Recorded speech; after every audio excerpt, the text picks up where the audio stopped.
Lokhu kuza emva kokuthi iMelika iqhumise ngamabhomu izikhungo zenuzi zase-Iran. Umengameli uRamaphosa unxuse amazwe i-Israel ne-Iran ukuba adedele inhlangano yezizwe ukuba ithole isixazululo esinokuthula kulolu daba. Umengameli ugcizelele ubumqoka bezingxoxo nobuchule ukunqanda ukubhebhetheka kwempi. It was South Africa's sincerest hope that President Donald Trump will use his influence and that of the US government to prevail on the parties to pursue a dialogue path in resolving their issues of dispute.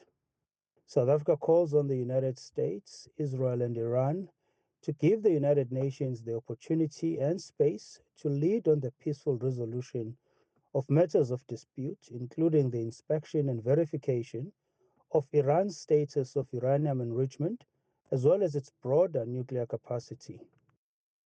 Inhloko ye-UN Antonio Guterres ixwayise ngokuyiphindiselela kwe-Iran kulandela ukuhlasela kweMelika.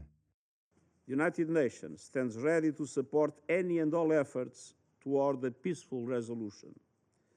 But peace cannot be imposed. It must be chosen. Kusenjalo umengameli wase-Russia namhlanje utshele ungqongqoshe weindaba zangaphandle e-Iran ukuthi ayinasizathu indluzula yeMelika ku-Iran.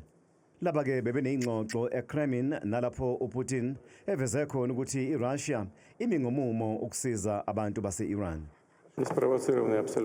Uthi le ndlakadla ebhekiswe ku-Iran ayinabo ubulungiswa. U-Araki ubonge uPutin ngokugxeka iMelika ngokuhlasela i-Iran esho nokusho ukuthi iRussia ihlezi emabhukwini afanele omlando.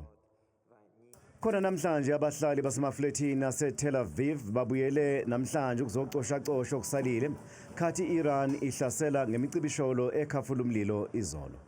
I'm coming to see what I can collect, pick up from my apartment, which was totally destroyed yesterday by a missile who landed under my window.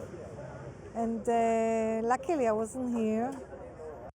Ibibambene ngezihluthu emoyeni namhlanje phakathi kwe-Israel ne-Iran njengoba umhlaba ubheke ukuphendula kwe-Tehran.